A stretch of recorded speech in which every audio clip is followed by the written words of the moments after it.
Hello everyone, and welcome to another episode of The Current, Season 1, Episode 3. I know we had a little bit of a delay, but we're happy to be back. Yep, we had a bit of a break. Jeff and I both got COVID, which knocked us out. So we were not very productive on the video front last month, but we're fine. Our families are all fine, and we're very excited to be back here and producing this episode of The Current. Yep, and with the little bit of extra time we had, we've made a few changes to the layout and how information will be presented. The real hope here is that you will find it a lot more interesting and a lot more engaging than what we've previously been doing. But as usual, a quick roundup of what we have on the table today. So everyone hold your hands out. The government is raining money. We also have talks about pack, range, and EV costs all going up, and we have a lot of data there to present to you about maybe what is the butter zone of EV range, right? And we'll get into that a little bit. And then on top of it, we have at the end a notorious name in the industry basically coming out and admitting they really had nothing to start with, but maybe good photography, which, credit to the person who had good photography. But as always, the most important thing first, which is the Inflation Reduction Act, and to those changes, we're going to start it off. So Aubert and I have been fortunate enough that we've seen 5 to 7 of these presentations or documents covering the Inflation Reduction Act and the specialists or the experts' takes on how that will impact the industry. And what we really want to say here when we're talking about experts, these are people who are energy adjacent, right? So these are the economists, the analysts, so on and so forth. And we'll give a little bit of a background why that's important when looking at this. But first all, to the one we found the best was actually done by people we know, one from the Battery Brunch, and the other is a previous coworker of mine. That's Josh Styling and Catherine He. They put all the legwork and the slides we're going to be showing you here today. So a big shout out to them and a big shout out to all the work they did. We honestly think that was probably the best one we've seen so far. And then also with, we want to basically recognize that, hey, the companies that support these individuals are key in this, and that's Anzu Partners and TDK Ventures. But, let's get into the meat of things. So the Inflation Reduction Act. Yep, and this is, again, really big news. So $369 billion of funding targeting a lot of different areas, and we're going to focus on the same ones that Catherine and Josh did, which are batteries, lithium and other critical materials, and electric vehicles. And basically what this is using money to fix the problem that the U.S. made for themselves, which is sending manufacturing overseas and not significantly investing in battery technology since NICAD. So now they're trying to make up for this and catch up from being behind to compensate for the lack of experience, production capacity, and really materials and refining in the U.S. with heavy subsidies to quickly remedy that. There's no tariffs on anything, which would be a very hostile thing in the current global economics. but really, it's just incentives towards U.S. production if you can meet XYZ conditions, which we're going to cover more as we get farther along. Yeah, and to kind of tag on there, right? Like, this is still being seen as pretty hostile because of how the incentives are geared are going to make it extremely difficult for manufacturers to sell in the American market or be competitive in the American market versus somebody who can do it themselves and do it with all U.S. sourced materials. So there's a lot of different sections that this has been broken up into, and the ones we're going to highlight are the $37 billion for clean manufacturing tax credits, which is going to hit a lot of these companies. $37 billion for individual clean energy incentives, which is targeted to the the buyers like us if we buy them, and then $36 billion in clean fuel and vehicle tax credits, which will, again, incentivize people to actually make the materials. And the last one is the $27 billion in DOE grants, which is going to be great for all the startups and other clean energy companies that are trying to, get a little extra money to develop their technologies. So that's nearly $140 billion in total amongst those different categories. It's not all going to hit EV and battery industries, but a lot of it is, and it's an enormous amount of money. So Jeff and I talked back in May about, big news about the DOE releasing $3 billion more of grants. And while that was significant, then we kind of joked around and said that it's not even enough for one gigafactory. Well, this certainly is. This is an enormous amount of money, and it's enough to do a lot. And we're going to talk a little bit more about that as we go. Yeah, and there's a little bit of a stipulation there, which we'll get into. But the critical thing here is really towards the sectioning it off and giving 27 billion towards the grants, because what you'll see later is in order to meet some of these deadlines, we're going to have to accelerate the technology exceedingly quick. And also set up the material supply lines, which really don't exist here in the U.S. So let's talk about some of these, the policies and the subsidies. So basically, there already are subsidies on most electric vehicles. A lot of times there's kind of cutoffs after certain production caps, usually 200,000 units. And what this is doing is removing that and basically saying as long as the people buying them are within a certain budget range, 150K for an individual, 300,000 for joint filers, a certain percent of the components are sourced in the US, starts out lower and eventually ramps up to 100% by 2029. And then as long as the vehicles are under certain dollar thresholds, which are $80,000 for trucks and SUVs or $55,000 for everything else, luxury cars and sedans. So we'll talk a little bit more about that last piece a little bit later. We found some very interesting stuff when we were looking at what people are classifying their cars as now, and maybe in response to this bill. The big thing I want to comment on this is that it's going to be really, really hard to be sourcing 100% of the battery components by 2029.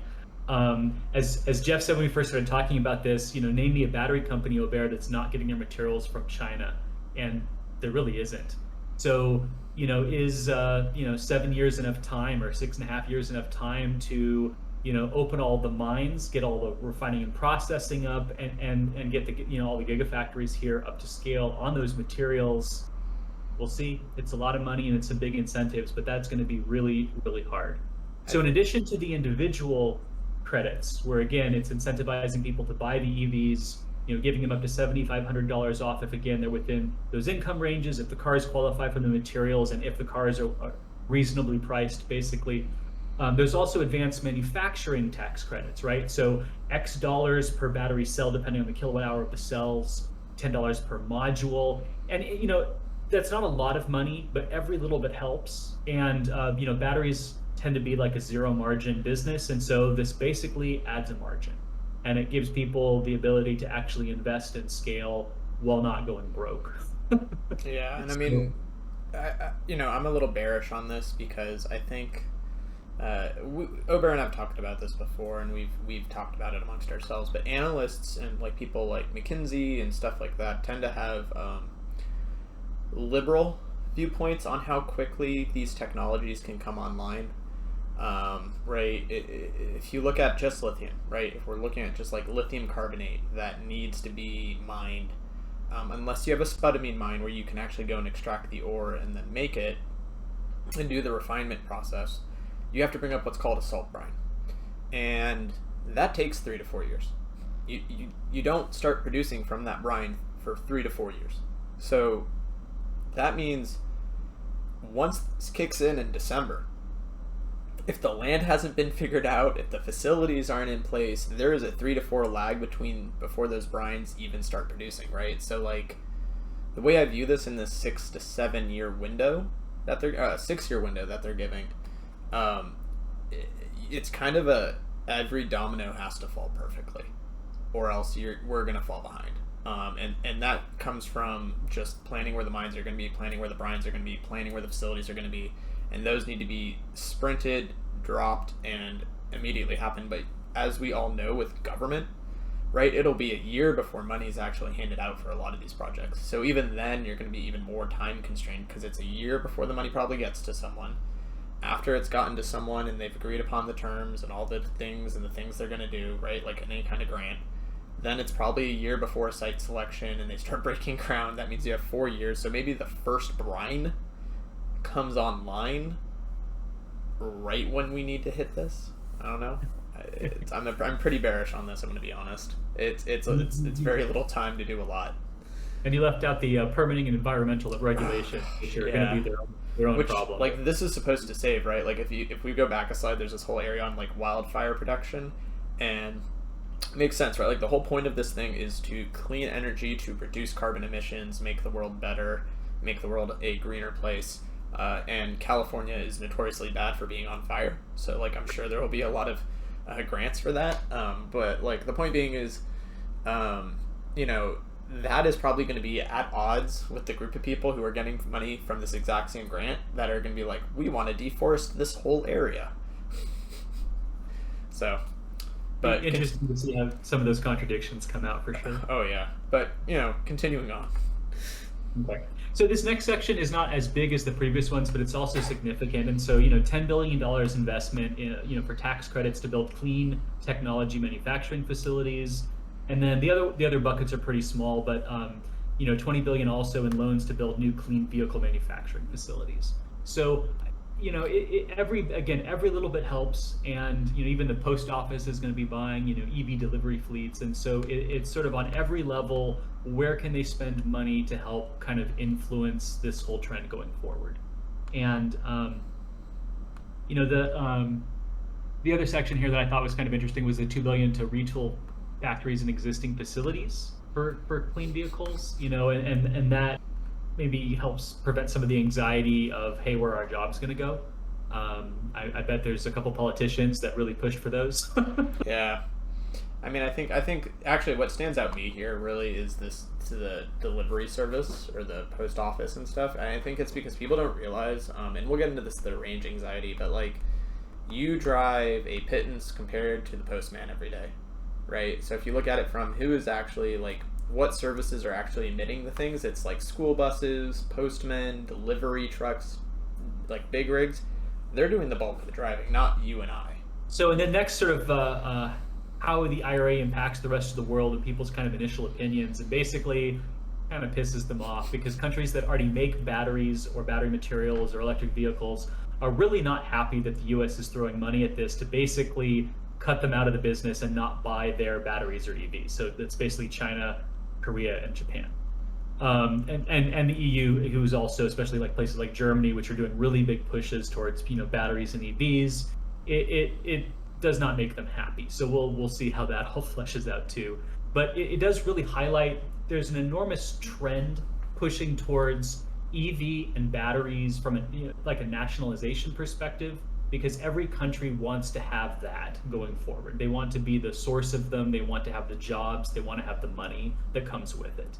And so, everyone wants to have the companies that are going to be the winners in the EV battery race and all the advantages that comes with it. And, everyone's kind of doing their own thing to incentivize it. And, other countries started way earlier than us, and so they're ahead. And so this is the US's attempt to catch up, like I said earlier, by just throwing a lot of money at it.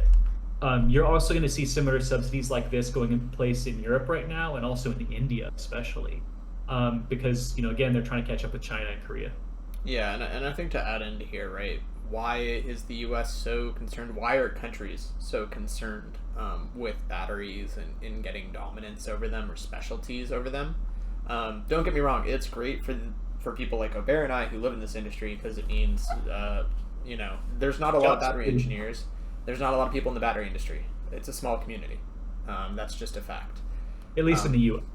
Especially in the U.S., and it's hyper-tribal. A lot of what distinguishes a great battery from a good battery is tribal knowledge. The main importance here is strategic value, right? Batteries are an enabling technology, and if you have to rely on someone else for that enabling technology, that means if anything were to hit the fan, you're SOL. Even to that end, you see the U.S. is starting to stockpile batteries as well, and measure. And shelf life is hypercritical. That's one of the biggest government things that you're seeing right now is what is the shelf life of your system, because they're going to start stockpiling it like oil.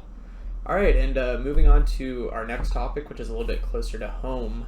Ford went ahead with their price hikes. We covered this 2 months ago, that Ford's CFO would be hinting towards a potential price hike, and they've gone ahead and went through it. Really what they're doing here is they're adjusting for the cost of critical materials that the Inflation Reduction Act is trying to enable us to produce internally, right? So steel, graphite, NMC, lithium, all of those things are really what's affecting this. And then on top of that, the second part that's really affecting this is the swing in the United States towards electric vehicles. Aubert, correct me if I'm wrong, but basically prior to this, most people were a little bit cautious on EVs. So you saw some OEMs starting to adapt a little bit and say, hey, we're going to start building out EVs in wake if this ever becomes true. Some are a lot slower to the race than others. And what happened is, coming out of the pandemic, there was a big turning point towards EVs. And when you're coming out of the pandemic and supply routes are starting to normalize, and then suddenly everybody wants an EV, and then on top of that, you have the government enforcing regulations on EV, right? Europe just said all EVs by 2035. California is in the same boat, and then the US is dropping the IRA. It's going to hammer the supply line, because everybody's going to be scrambling for battery contracts to supply their technologies. And that's just not cars, right? That's drones, that's laptops, cell phones, you name it. Everybody is scrambling to get their hands on supply. But really what we're trying to demonstrate here is that, the Mustang Mach-E is going up about $8,000, and it's going to vary the price increase between trim level. It's important to clarify that there's only really two range trims for the Mustang Mach-E, which is the 230 mile range and then like the 300 and change. And really why it graduates up versus being kind of like a binary on-off is because, right, steel is part of that equation that's getting impacted, and right, you need electric motors and all of that are built with those things. The battery modules themselves have steel in it. So that's probably why you have a kind of a graduated increase. What this really does well, though, is kind of like lead on to our next topic, which is near and dear to Aubert and I's heart, because it's more of what I call a philosophical discussion, which is range anxiety and pack cost and everything else. So there was a recent Bloomberg article that studied the cost of EV replacements, and it was saying it would be about $137 per kilowatt hour to replace it, and it's predicting it'll get about to $100 per kilowatt hour. But the real talking point for us on this one is McKinsey absolutely disagrees with Bloomberg's estimates, and they're saying it's going to cost. Go ahead. I think we're both trying to agree with McKinsey because it's not going down to $60 per kilowatt. Anytime the material increases, that's absolutely nuts. So. I feel like the government and a lot of these analyst places need like a Time Lord who understands the technology, and I feel like that is one of the key things, right? We come from a society, like if you look at the last 20 years, technology has rapidly moved. We went from like Motorola flip phones to like cell phones with apps that can do everything you want, and a lot of that was enabled by very, very highly controlled industries that ran off a law that allowed you to double almost transistor density every 2 years. And that's Moore's law, in case anyone doesn't know. Yeah. And in tangent to that, programming is a very dynamic field where you can generate a lot of prototypes and beta or alpha software packages that enable things. They may need a lot of refinement and polishing to be at a user level, but right, we went from not being able to call taxis on our phone to being able to call taxis on our phone. And I think what you see is the analysts bringing up a lot of the economies of scale equations that worked for semiconductor and memory and app optimization of everything else. But now this is .truck, not .com, right? It's physical production, material limited, and also materials are the highest cost in batteries. It's like 60%, whereas they're a very tiny fraction of a semiconductor chip, right? It's the processing and equipment that makes those so expensive. It's fundamentally different, and they're still analyzing it the same way, and it's kind of incompetent. It really is, right? It takes a significant amount of time to develop technologies that are intrinsically hard to control, right? And you don't just move the science, right? Like we said earlier, right? It takes like 3 to 4 years to bring up a salt brine. That's 3 to 4 years, and guess what? At the end of you starting to yield things out of that salt brine, you are just now finding out what the purity of your salt brine is, and that could be good or bad, and could completely wreck any ability of you to have it be a marketable product, no matter how many experts you put in that room, because things like humidity, right? Like semiconductor lives in a very controlled space, like super controlled space. The battery industry, although lives in a very controlled space as well, the materials and where we get them and how they refine and like turbulent and thermodynamically random processes sometimes are not as well controlled, right? You don't have like an etching process for graphite. You have like, we take a bunch of powder and anneal it, and everything needs to react the same on a nanoscale, which is very hard to do. But yeah, bottom line, expert analysts disagreeing with each other. We love it. We agree more with McKinsey on this, but we always enjoy them fighting it over each other because it kind of just revalidates our point that a lot of these people at these companies don't have a strong scientific background to understand the timelines involved with a lot of this uptime or bring up processes. But different materials. Yeah, but the reason we bring this up, and really this is a great transition, is when we were doing the analysis of all the Ford stuff, we brought up an analysis of every pack and its range and its capacity and its cost and whether it applies to the IRA tax credits or not, and we kind of did an analysis on that. So kind of here's where we are, guys. This is a graph. What we did is we got 3 buckets. We got basically if you were 100 to 200 mile range, and there's a few vehicles in there. Nissan Leaf, shout out, would be one of these. BMW i3 would be another one of these. And then we have the bucket where you see probably the biggest particle or density of points, which is the 2 to 300 mile range. And then you got the 300 to and greater range. And then we've kind of broken it up to sedans and trucks.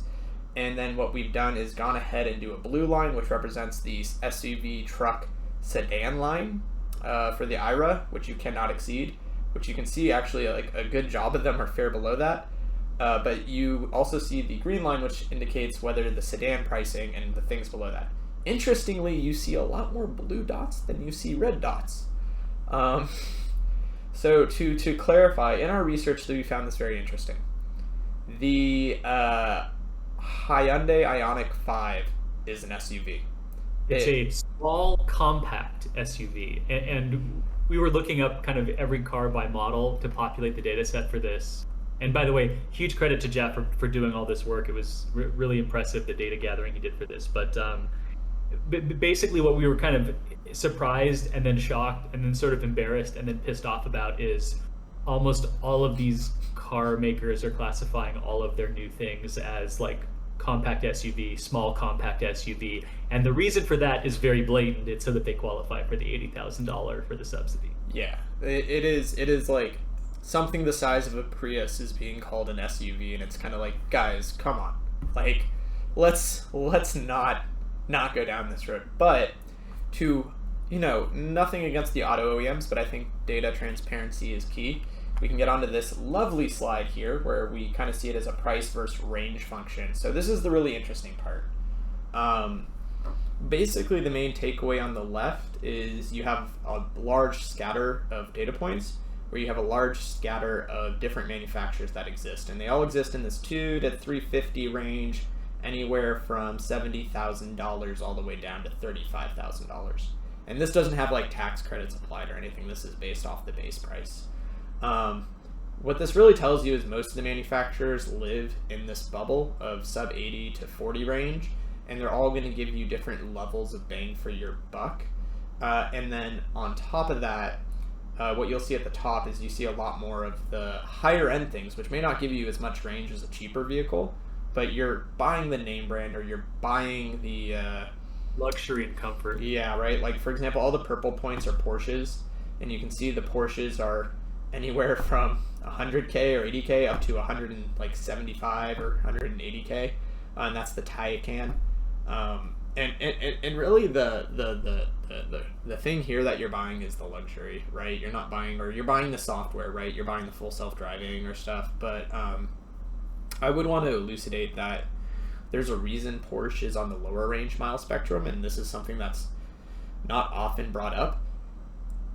There is a big difference between the way people live in the States and the way people live in Europe. And you have to remember, Porsche is a European car manufacturer, right? Like they can produce cars in the States, but they produce them in Europe. They do not have half-acre lots to sit a house on. Most of them are in apartments or row homes or stuff like that, where they may not have garage or the electrical needed to charge these. So if you look at like just infrastructure wise, right? Europe is built for power cells. right? They don't need to go too far because Europe is relatively close and things are more compact, and they're most likely going to get it at the EV equivalent of a gas station. Where in the States, lots of people have homes. They can sit it in the garage. They can charge it. They need to go long distances because we all live in the suburbs and their average commute is 25 miles or 30 miles, right? Transit isn't as good in the States. We aren't as good at public transit. So it's just, I want to highlight the difference, right? Because that's just a good example of a power versus energy cell. I'm sure if we labeled these power versus energy, which I probably could. But that would take a lot of work, and I don't really want to go down that rabbit hole because I'd have to look up the packs individually. But the point being is you also have to recognize that some of these luxury brands like Porsche, Volkswagen, all of them that are Mercedes that are based out of Europe are probably going to be power cells, so they're going to have different ranges, and it's just due to the different living conditions. But really on your right is kind of our thesis statement on this whole thing. Look how many trucks / SUVs are there below the sedan line, yet I would argue they're a sedan. Really the best way I think to image this, where you can kind of see price, range, whether tax credits apply or not, is this chart where you can see all the manufacturers on the bottom. You can see which bucket they fall into, what is their price, and kind of what is their tax credit. I'm going to be honest with all of you. When you're above 200 miles, you're fine. I wouldn't have range anxiety above 200 miles. The reason being is just your average commute is probably 25 miles a day. I'm sure there's going to be outliers, but I don't see it. Yeah. Aubert is a great example, but like the point being is I don't see it being a huge. How often do you guys take 200-mile plus road trips? That's the best way to say it, right? And if it's 1 to 2 times a year, I'm sure you could find an alternative means of travel. But what I find interesting here is this Ford column in the middle bucket on the left, where you can see that they kind of just everything's in that bucket, and it's just inching as close as they can get to the 80,000 line to ensure all of their stuff is within the IRA tax credit. Similarly, another thing that we found real interesting is probably the best bang for your buck is Hyundai Kia. If you look at it, they all have vehicles in that 300 mile or greater range, and they're actually really competitively priced within that bucket to everything else, right? Like you're looking at some of the Teslas up there over 100,000 for the same distance. Don't get me started with the Lucid or BMW or the GMC Hummer, which is ridiculous. But like Hyundai Kia. By the way, guys, the Hummer EV has a 12 kilowatt hour battery pack in it. It is just absurd. But a lot of that stuff, I'd say in the middle bucket makes a lot of sense. I think overall, though, what we can really draw away from here is don't have range anxiety as long as you're in the right 2 buckets. And if you're going to be in the right 2 buckets, probably buy a Hyundai or a Kia. You'll probably get the best bang for your buck, or you could probably buy a Tesla and do really well in that front as well. But remember, I did not factor into like the cost of autopilot into this, and that's an extra 10K on top of all of this. But moving on, here's our culprit. Nikola bought Romeo Power to bring battery pack engineering in-house. I don't know how to better say this, but to me this speaks of them never having a module to begin with, which is very concerning. Like almost like they had never done the battery portion of their vehicle building in the first place. Straight for the jugular as usual, Jeff. I mean, look, was it GM that invested in them or Chevy? I don't remember offhand, but let me look it up. I mean, this matters.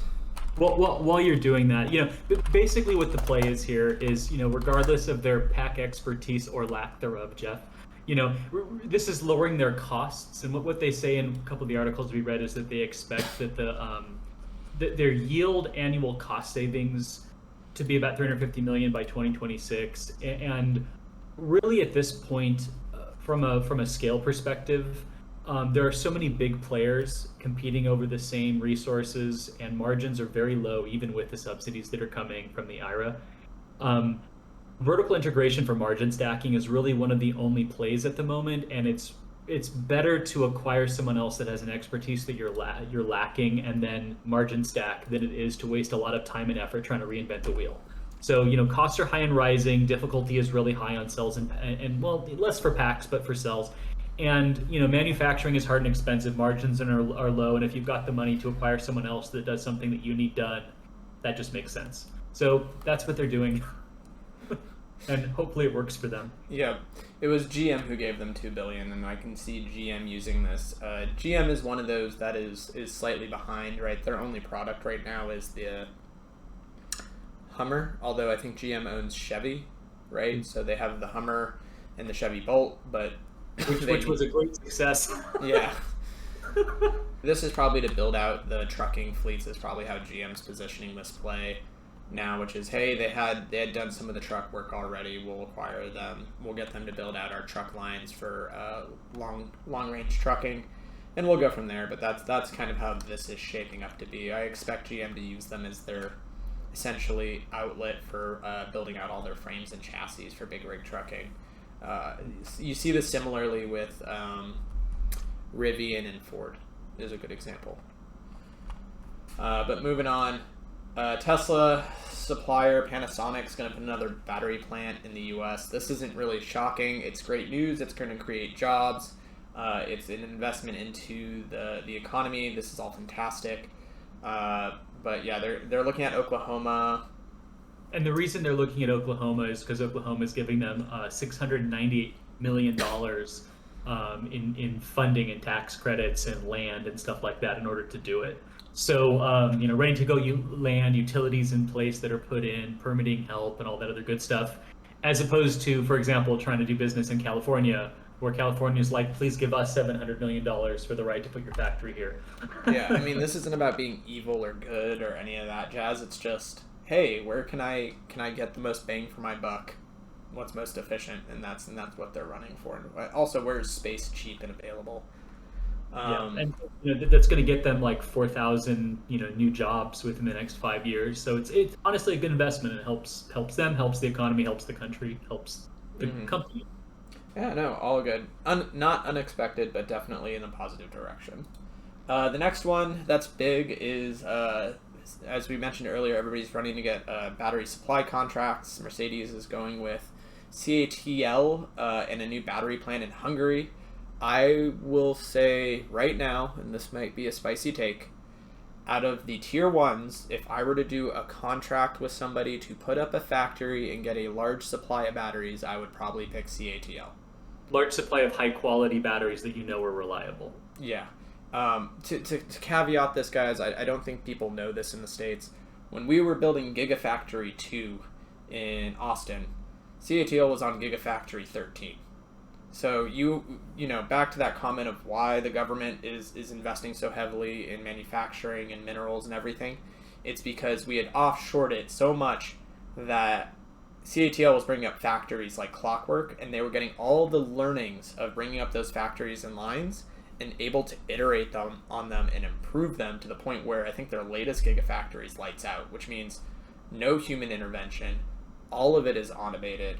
I remember, who was it? Was it Tim Cook from Apple, I think, said this a long time ago or something, that the amount of like manufacturing experts that are in the U.S., you could all fit in like one classroom. Something like that, which was just kind of to show the disparity of how much we've lost it and how much of an expertise outside of the States it was. So, yeah, I'm bullish on this. CATL, great batteries. They produce a lot. One gigafactory, I think, for them produces like 352 million batteries a year. So this is definitely who you want to be doing business with. The other piece of it, if just to go back for a second, is CATL also has probably the best supply contracts in the world because they're the largest battery maker in the world. And so if you really want to pick somebody as a luxury brand, Mercedes Benz wants good quality, guaranteed supply, guaranteed capacity, and they're probably willing to pay a little bit extra to make sure that they get that because they can afford to. Their margins are enormous. Their cars are very expensive. So, they pick this, and they pick the person who probably is the most likely to not get squeezed with the supply shortages going forward. And I think it's just honestly a great decision. Yeah, I mean, let's be clear about this. CATL is backed by China. So most of the battery materials are out of China. So if it came down to supplying someone else or one of their home-brewed manufacturers, they're going to support their home-brewed manufacturers. But to conclude this all, Aubert and I will be doing another Battery Brunch talk. Battery Brunch is a super fun and super engaging place to be. I actually 100% recommend it to all the new hires at my company and people I know that are in the battery industry. I think it's a great place to network, a great place to share knowledge, gain knowledge, right? And you also get a lot of people there who really do highlight things and teach you new things. It's kind of like going to a professional seminar in graduate school for some of the rooms, which I think is very, very useful and also very valuable. But for us, what we'll be doing is presenting there. We aren't just showing up as swag, as cool as that would be, which we do show up on occasion, just not to present because we do enjoy it. But we'll be presenting our due diligence talk. One of the things we've recognized in the industry, and kind of a final comment here, is that similar to how Aubert and I love it when expert analysts disagree with each other, a lot of these expert analysts don't understand how to look at battery startups and their technology. One, gauge their readiness, and two, gauge their market and feasibility. And we kind of do this as part of our Who's Doing It Right series. So we'll be doing it for Group 14 Technologies, a competitor of Scylla. And we're going to just do one, which is Scylla. Usually we do multiple companies. We're going to do one and explain where we got the data from, why we look at that data, what that data tells us, and share that with you. Basically the who, what, when, where, why, and how of our process. And we thought that'd be a little bit more interesting. And also Group 14 is a very interesting company. It's outside of QuantumScape, it's probably the biggest request we've gotten to do, and we're not doing QuantumScape. So, although if you are at a high position at QuantumScape and want us to do that and can give it to us in writing so we could avoid any legalese, we'd be more than happy to. Absolutely. All right. Thank you all. We hope you enjoyed this episode of The Current. Please like, comment, subscribe. But as always, please comment first. Let us know what you liked or disliked and what you would like to see as an improvement. Thank you all. Thank you for joining us.